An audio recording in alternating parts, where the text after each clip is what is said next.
know me, I'm XCaliberZero. I've been doing music for sync licensing for about 9 years now. I'm in the process now of building my own music library. I have a lot of experience working for a music library. Now I'm a full-time composer, relying solely on sync licensing. And I wanted to come on here and kind of share my perspective and insight that I've been learning from Jennifer Piken's course. She's worked on This Is Us. She's worked on one of my favorite shows, Workaholics, Smallville. And she has a lot of insight that she can join, or that she. All right, just invited Jennifer, so that should work.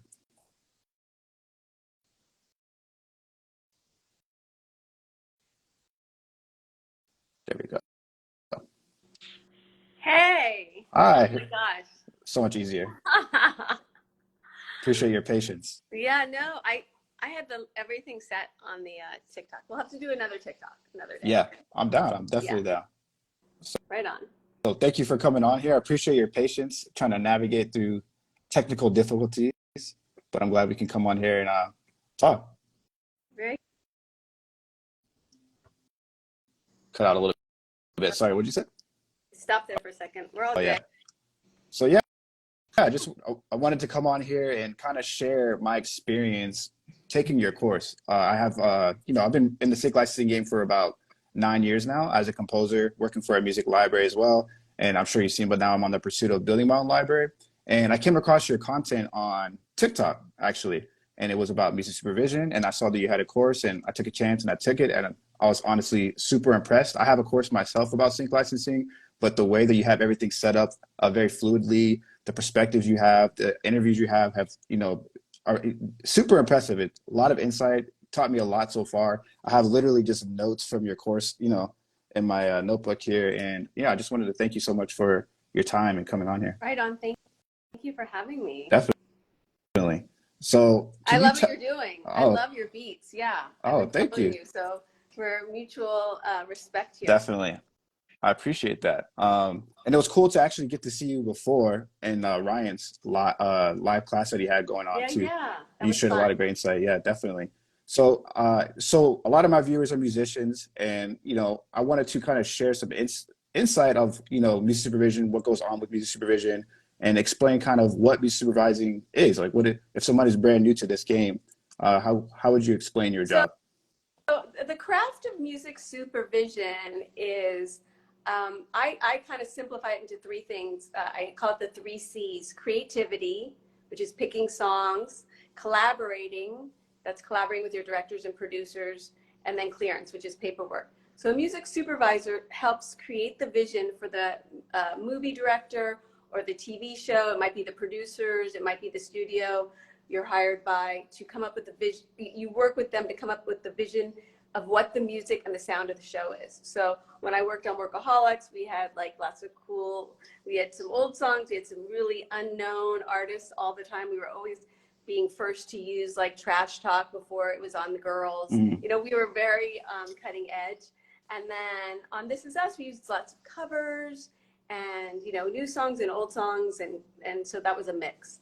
And then I've worked on lots of shows. So those are the two that you mentioned. So Yeah, awesome. Yeah, you've worked on tons. I've seen your catalog and it's amazing. And you have some really good interviews too, as well, like on Variety and stuff that I got a little bit more detail on your story. So right now you're working on, was it a Hallmark? I think you said from yeah, it's Ryan's. Hallmark and it's on Peacock and it stars Annie McDowell. Oh, okay. And it's in our second season, and we had songs written for it the first season. Maria Taylor from Azure Ray wrote the song for the first season that several of our characters sing. So that was really cool. I've always wanted to work with her. If you're not familiar with her, Mhm. Maria Taylor, Azure Ray, you should be. She's the bomb. She's actually playing drums right now in Australia with Bright Eyes. Okay. And if you guys are a fan of Bright Eyes. Anyways, she wrote the song, and the great thing about it was I happened to actually be interviewing her for my class, and I was just, because I'm such a big fan of hers, she's had tons of film and TV placements, and I said, oh, have you ever written a song for a TV show or a movie or anything? And she goes, no, and I was shocked. And then I started working on the show, and I needed a song written, and I didn't just go out to her, I went out to several songwriters, but she was one of them. But the other songwriters I had gone to, one or two of them had written for film and TV. So I gave her a shot, right? Right. And when we turned the song in, the creators of the show started just crying. They just loved it. It worked perfect. I think So I think that's that was a win-win for me, and taking a chance. So I'm glad that I'm still doing that myself. I don't just do the same old, same old. right. Definitely. That's what I love about Yeah, my job. It's like no 2 days are alike, ever. 100%. That's something I really admire, that what you do is like you have a deep passion for music. I feel like, obviously you need to love music if you're going to do your job, but I feel like from watching your course and just getting your insight and just picking the brains of composers or different artists and like letting them share their story and just how you kind of navigate, even search for music. It's Yeah, not yeah. the norm, there's a deep level to Yeah, it. it's interesting. When I interview people, I kind of, because some of them I've worked with and some of them I hadn't, but most of the people I've worked with. So when I interviewed the director of Workaholics, I knew the questions to ask Mm, because I was talking to him about music supervision and his process and how he works with music supervisors and how he places songs and what he listens to. And then I interviewed the editors. These are top working people. So, I've been doing this a long time, like, 20 plus years. So I was really able to bring in some great interviews that we normally wouldn't get. And then there's PowerPoints and, as you know, paperwork and assignments, which I saw you do. And that's how I saw, right. The audio cut out. where you were like, I'm like, oh my gosh, he's doing my class online. And I was like, so flattered that you were showing people about it and you were getting something from it. So made me really happy. Awesome. Yeah, I love this. I love specifically like picking the Spotify playlist, like the 10 different, like the adrenaline junkie, the folk music. Like it gave me a different ear from what I'm used to. Because obviously I work a lot with hip hop and like pop and more contemporary stuff, but it Right. really made me sit down and like go through a lot of different music. You just introduced me to a lot of different music that I hadn't really searched before just from that assignment And alone. yeah, inspire you, right? Right. Even if you're using Exactly. like, maybe hip hop's not your thing, or maybe folk music's not your thing, but maybe you're gonna make like a folk hip hop song, right? You Right. start out and you have you can, mix genres, and I love that. I love to like think outside of like what, just a folk song here or just a classical piece of music. Mix your hip hop beats with classical. Why not? Right. A lot of the classical pieces of music are in public domain. 100%. So Definitely. there's lots of interesting things that you can do that that aren't your typical songs, and that's what I'm kind of known for too, is not to go the typical route and come up with something that maybe the creators of my shows or the producers or directors hadn't thought of. I curate, Right. that's kind of part of my job too, in curating the songs and putting them to picture and actually trying to find the right song just the right song to work in the scene. And it's not easy sometimes. It can take, sometimes it's just like bada bing, bada boom, and I get it. And I'm like, I know Mhm. the song for this scene. And then sometimes I'm like, I have to keep listening and listening, and I have to go back and I got to figure it out, and I got to place stuff to picture. And then I don't have the final say. My creators of my shows and my producers, they have the final say, and they might go like, oh, we really don't like that. So my number one tip to all of you is don't take anything personally. Mhm. So like I have to go, okay, either I can ask them questions why they didn't like it and what I might be, or go back to the drawing board. And what case so when you're working on a scene, let's say, and you feel like the song is really there, what are some of the factors that kind of deter them from picking? Is it the pacing? Is it the emotional content of it? Is it the lyrical content? It's all I'm sure it varies each time. those are really great. You're right. It's all those things. But then it's also budget. I have to make sure I'm in budget. Right.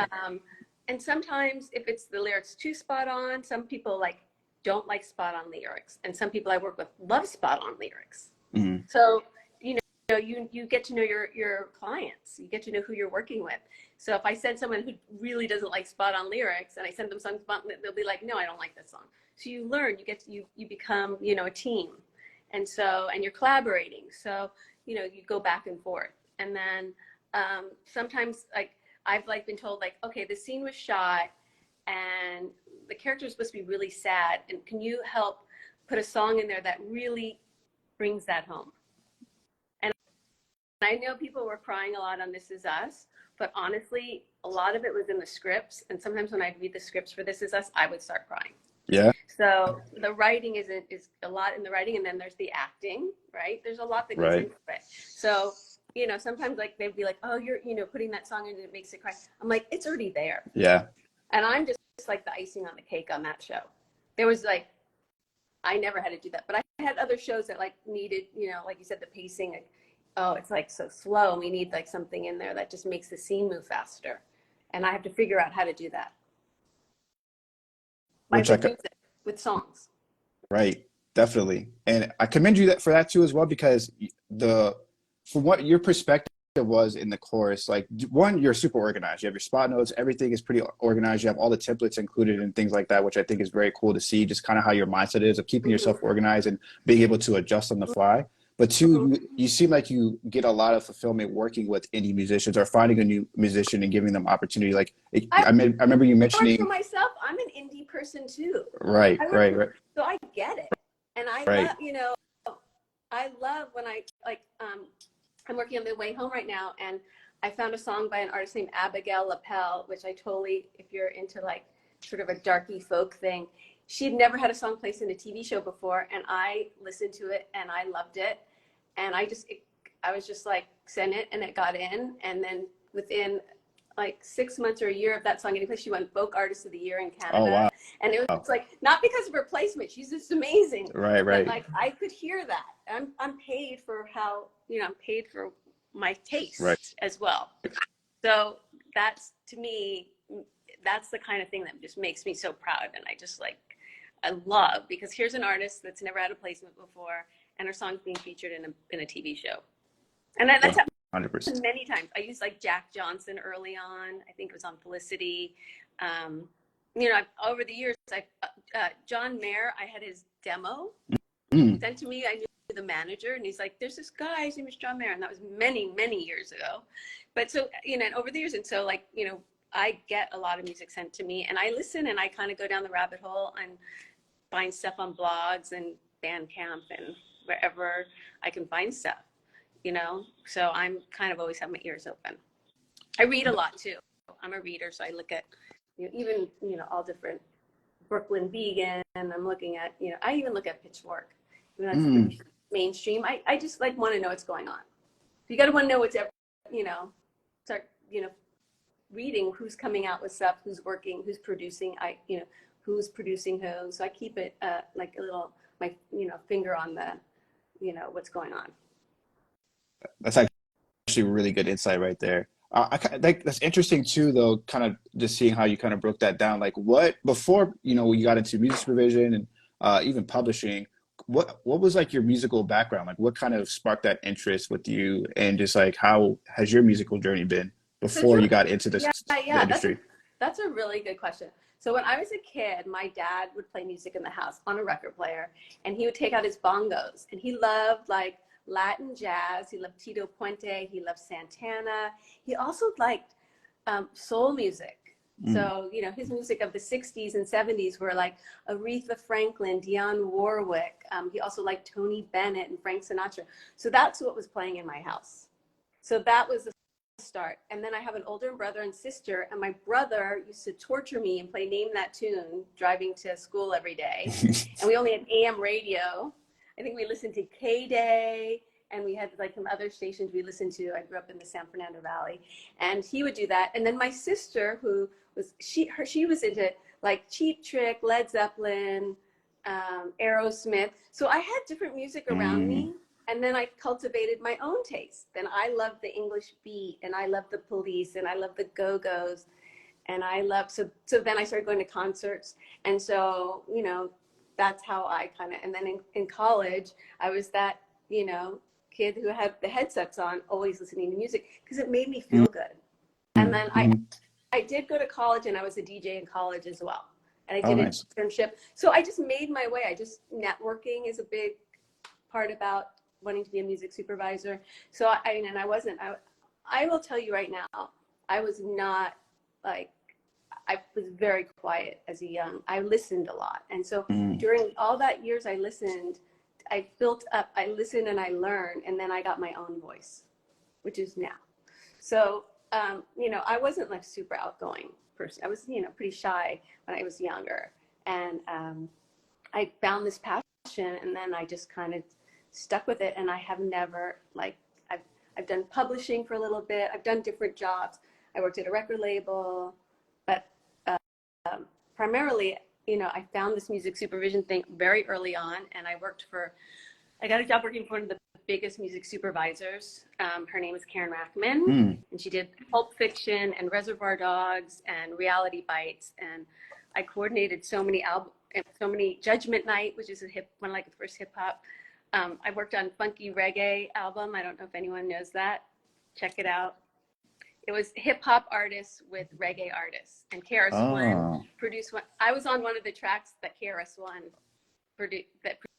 Oh yeah, which one? Jimmy in the Valley. So I'm gonna check that out after this. I was just hanging out in studios. Like I was just, you know, I worked really hard. So, and because of, like you said, I love passion for music. It just took me so many different places, and you know, and I just kind of kept at it. And I work, you know, I'm still independent. I work for myself. So at this point in your career, like if somebody's a new music supervisor, what kind of advice would you give them then if they're on the entry point of trying to get into this lane? I would say do as many independent films, go to the film schools. I would go to film festivals. I'd go to conferences. I just was at a conference in Canada. There's conferences everywhere. Yeah. So look up conferences. And then build your own community. There are communities out there of up and coming music supervisors, and try to track them down. And we also have the Guild of Music Supervisors, which has a music and media event every year, which is, I highly recommend. Definitely. And, you know, so those are good places to start. Definitely. Yeah. I was just at PMC a couple of weeks ago. Oh, I was going to go to that. Yeah. I was there. Oh, nice. And I actually met Pepe, who's going to be who's hosting What's Up Pitches conference, which you're going to be at, I think, in a week or two. Yeah, that's awesome. What Up Pitches? Like, those are the kind of conferences, exactly. Yeah. In next year, if you're in Los Angeles, there's one in March called Music Expo. That's worldwide. It's pretty badass. And then there's another one coming up. I'll have to think of it. I can't think off the top of my head. Yeah, they're all the time. The conferences are going on. So if you can, you know, start looking up music conferences, just go online and Google it. I would think you probably find them in your city. Because I know they have them in Atlanta and they have them in New York. I've been invited to a lot of them in Nashville. You know, I'm working. Sometimes I can't go. So, but I like to go.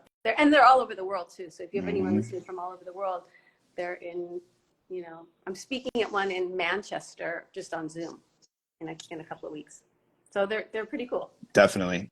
Yeah, I'm speaking at one in Atlanta in a few weeks as well. It's called Shades of Sync. And then, there's What's virtual it called? ones. Wait, what's it called? It's a new one, Shades of Sync. It's like a biopic.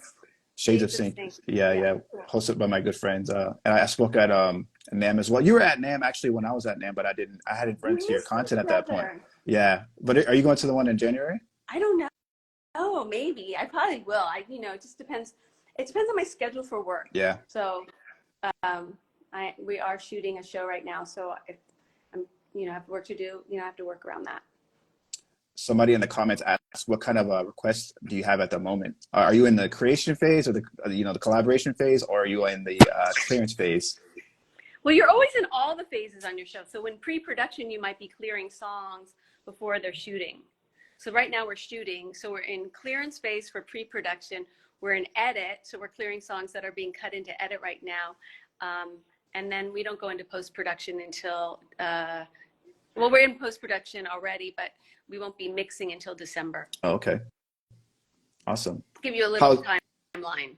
And the show was, you know, the writer strike's over and we were able to get the waiver. So we're all good and clean and good to go to do the show. Awesome. I think I saw a picture of you out on the lines on the Guild of Music Supervisors Instagram doing the protest, if I'm not mistaken, right? Yeah. You know, you got to support. I believe that everyone, you know, has the right to get to get a seat at the table. 100%.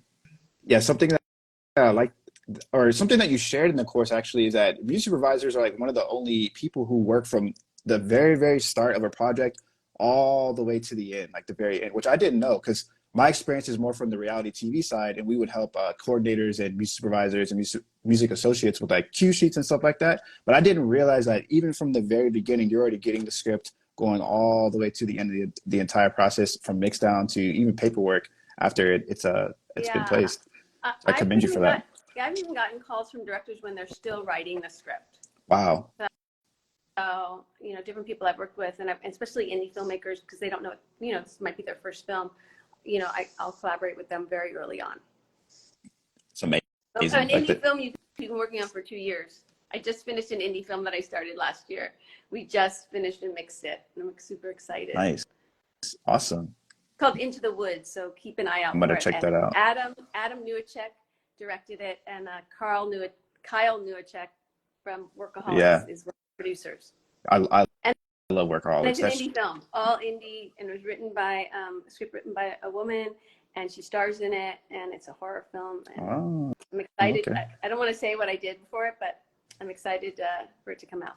Awesome. Is it coming out in any streaming platforms or? I don't know yet. Okay. I don't know. We just Okay. finished mixing it. I don't know. But it will be out soon. I'm sure I'll post about it once it's out. Awesome. So if you follow me, you'll get that information.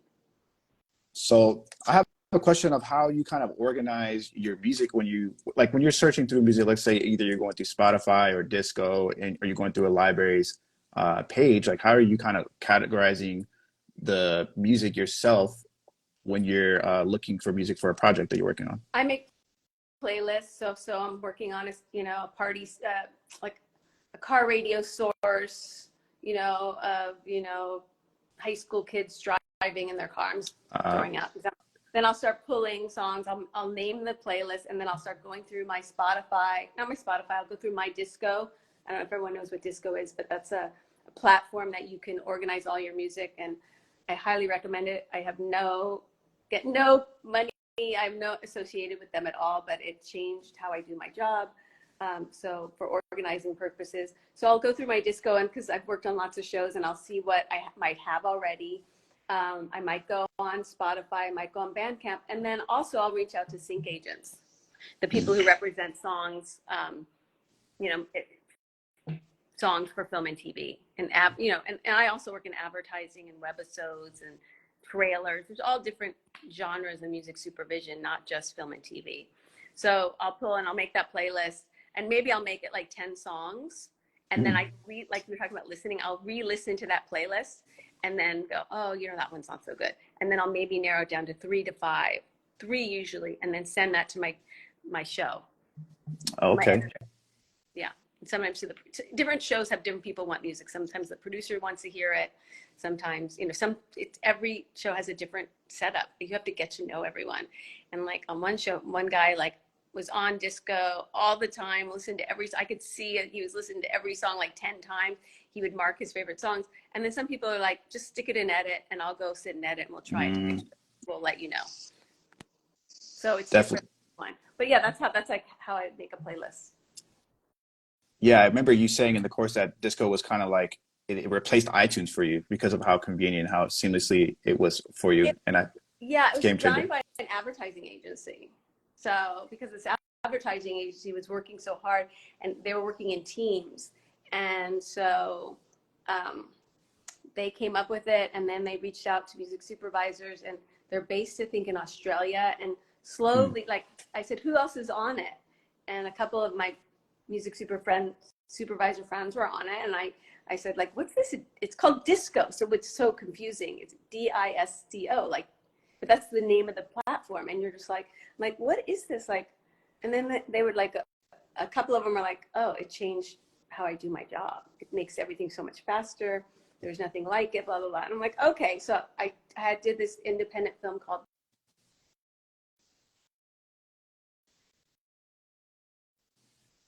Film, and then to test it out. So the independent film wasn't, and I was like, sold. I haven't looked back. That was like 2017, 18, somewhere around there. Oh, okay. It's like a sales pitch for them, but I'm telling you, I have nothing to do with them. Nothing. Same way here. So, so if you're interested Disco. in getting into music supervision or even making playlists, or and if you have a sync company, they actually have sync companies that have all their music on there too. So if you're a sync company, I can go look at different sync companies and they'll show me all the one-stop, music, which is one stop that you can license the song, the sync and the master, the recording, and actually the person who wrote the song all at one time. So that's called a one stop. But these are the kind of things you'll learn in my course that these are words that are like typical to music supervision, but you might not have heard them. Yeah. Yeah, you have a glossary of terms too, which is very helpful in the course. What I think is super helpful. And then what you're kind of saying about having one-stop clearance is something I like that you share even on your TikTok, is that people will ask you, and people are already asking in the chat too, like, what kind of music are you most likely looking for from like an independent artist or a label? And I think you mentioned this a lot in the course, is that like diegetic, I believe it's like music for restaurants, or like if they're in a car and they're driving and the music's in the background and stuff like that. That's a film term, film and TV term. So like if it's weird. If you're a director, if you want to be a producer, all these things, you need to know what a music supervisor does, because you'll be working with them. So I kind of share the behind the scenes ins and outs of music supervision. Even if you're a writer, you kind of need to know, if you wrote a song in a script, well, can that song be cleared? Like you would know to ask.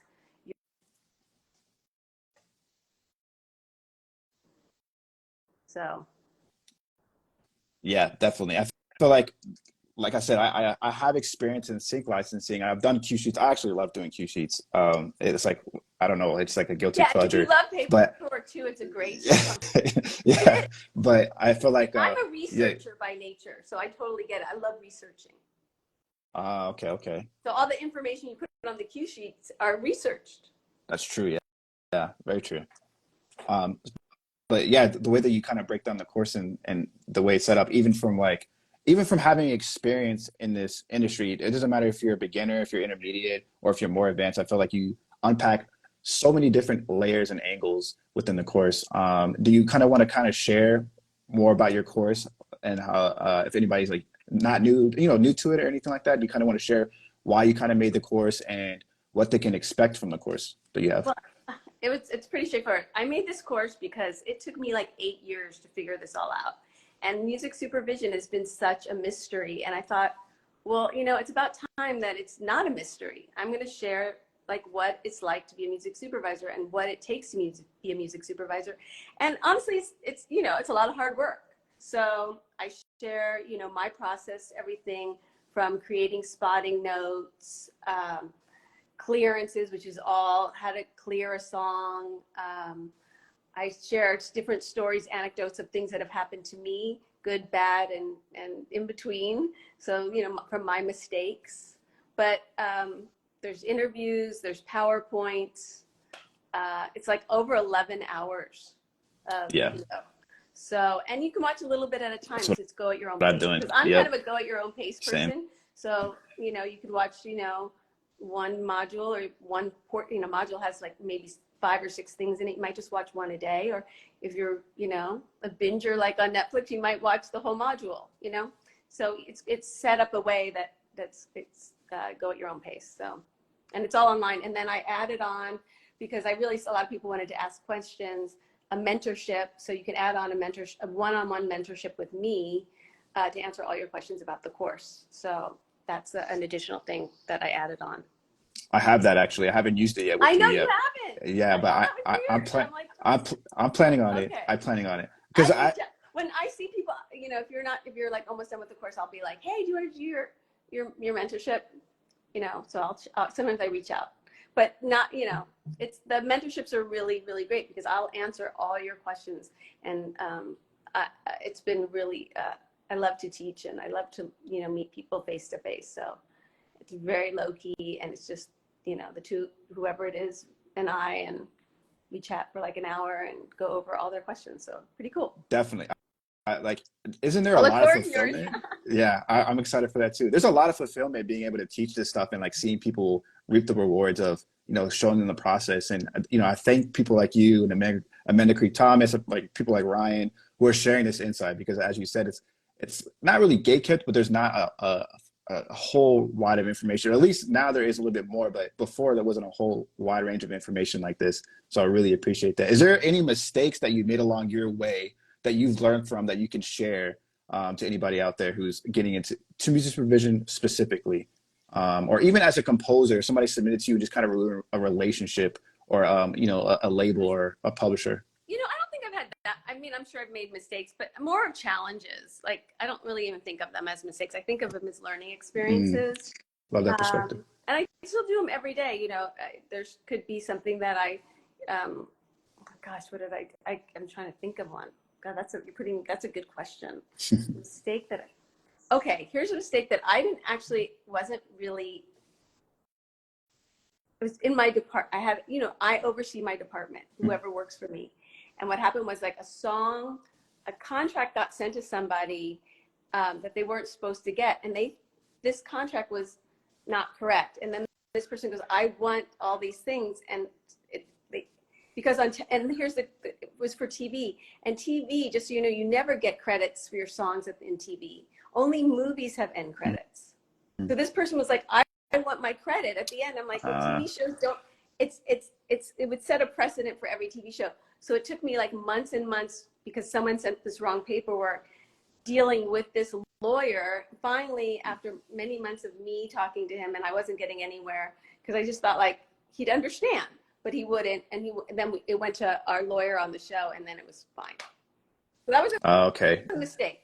Right. And then I've had other mistakes. I really thought a song was going to clear, and I got everyone cleared, and we went to the mix, and we're on the mix stage, and they're about to mix it in, and I couldn't get the person to clear it. So at the last minute, I had to replace the song. So it was more of a challenge because you have to have all your clearances, not 99%, not 99.9%. You have to have 100% of the song cleared. And if you have 102% of the song cleared, that's a problem because that means that it's not, you have to only have 100%. Right. So you deal with that 2% because that could cause a lawsuit. Someone saying, well, I own this and that. So, but the one thing about music supervision, you have to really pivot, and I like that about it. Like I said at the beginning, no 2 days are alike. I started this morning early because I'm doing a show that takes place in Canada. So they're 3 hours ahead. So this is they're like midday for me, even though I'm in LA. But yeah, so if you like, things changing a lot, if you like to pivot, if you like to, solve problems and listen to music, it's a great job for you. Definitely. I had someone in the comments actually ask, what are some things that seem to always be a common piece when you find interest in the music that you choose? Is there a common theme? No. Yeah, it has every project's different. Yeah, right? Every project's different. So, and you have, and every episode is different, and every film is different. So the theme for that film might be a certain thing. So a lot of times when people ask me what I'm listening to, it might be just what I'm listening to on that project right now, because I get really, I go deep dive.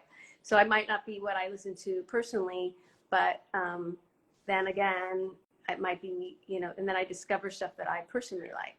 So like I've discovered this girl, I think it's Hania Hania.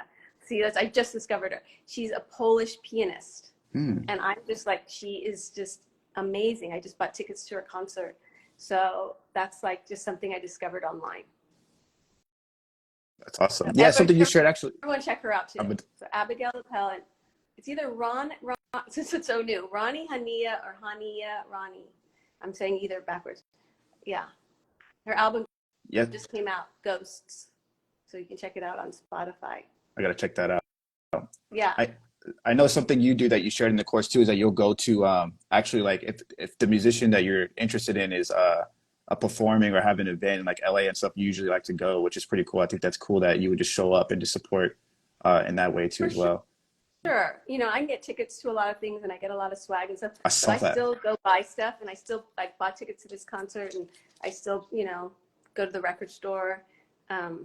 There's a record store in Chatsworth that I go to, and I can't think of the name of Deadly Tracks. And they just got a big shipment of stuff, and I'm thinking of going over this weekend and checking it out. Yeah. If you're in LA, Deadly Wax, check them out. Mom and Pop record store. Okay, so you like to listen to a lot of vinyls. Oh, awesome. Yeah. That's a tip. Yeah. Have a little collection behind me of vinyls that I've been collecting from like my grandmother, and it's cool to listen to her perspective, like her I want to music. come see that She collection. has a lot of cool like stuff from the '60s. Like Ooh, it's you're a giving wide me range. goosebumps. Yeah, Goosebumps. I swear. Oh my it's God. amazing. Love that grandma. Grandma's in the house. Yeah, definitely. Seriously. No pun intended. Oh, so your grandmother yourself? I didn't know that. Okay, I'm a dad myself. I love dad life. Like when you were sharing your story earlier about how your dad would sit there and listen to records with you and like play drums to it and stuff. It kind of reminds me of like the relationship with my daughter. She's very creative. She likes to paint and color and stuff like that. But you can see her interest in music. So I bought her like a little drum and stuff too. But I haven't played like two records with her yet. But you just reminded me of that when you shared that. Right on. Amazing. So where can people find your course? People have been asking in the chat as well. Um, Um, well, it's will you type it in the yeah, chat? Should I type it in? musicsuper.net. Yeah, www.musicsuper.net. And that's you can learn more about it. Amazing. Is there anything else you wanted to share No, on the live I'm before we just ended? enjoying our Me too. conversation. Me Thanks for having too. me. And I'm looking forward to our one-on-one mentorship. We're gonna have it. I'm like so close done with my library. I have it all on Disco, so I'm gonna put it on the Disco suite. I've just finished the metadata of I've done like 400 tracks that I've gone through with stems that I've just been going through, and I'm at that process now. We're just adding album artwork and then boom launch. So I'm super excited. And then from that What's point, it I called? think right there, it's called Super Selective. I got the merch Ooh, on right very now, Super nice. Selective, and yeah, I work with a lot of composers just teaching as well. And I notice there's just tons of talents out there, and I have the perspective of reality TV, but I want to move towards scripted. And just being able to listen to so many different talented musicians. Some of them are in this chat now, and I definitely feel like this could be a great outlet for them to kind of share their music, and hopefully I can bridge some connections where these composers and artists and everybody can just get the opportunity to be heard, because this is a lovely space. I love the sync community. People like you just have a great energy about them. And I feel like more and more musicians should really tap into this industry if they want to feel a sense of community. For sure, yeah. Really good community. Really, really tight. Yeah. Definitely. Well, that was it for what I had today. Thank you so much, Jennifer. Definitely recommend you guys checking her out, giving her a follow. What's Up Pitches Conference. I think it's the 26th. I think I'm there the 26th. The 26th? Okay. I'm going to try to go. I'm not guaranteed to go, but I want to try to go. So hopefully we get to meet in person there. If Right not, on. I would love to like have a coffee with you sometime or something, and get to have a further chat whenever you have Yeah. free time. I know your life is Yeah. busy, so But we still have to do our mentorship. I'm going to do. Don't I'm not going you to paid forget that. for it too. I haven't forgot. I've been planning You meticulously paid on extra this for thing. that. I'm I like, want to. I have questions in my notebook for okay, you good. for Okay, yeah. it. I So always say take notes while you take the course. yeah, I have For that. tons of Yeah. notes. But and you don't have to take the mentorship either. You can just take the course without it. No, I believe in the mentorship. I just feel like getting an opportunity to have a conversation like this with you, it's like very valuable, especially if you have intentional like questions that you want to ask for any angle that you didn't cover in the course. So I have not forgotten. I'm excited about it. I haven't either. All All right. right. Have a great day. You too. Thank you so much. Good Okay. luck. Be Bye. well. Bye-bye.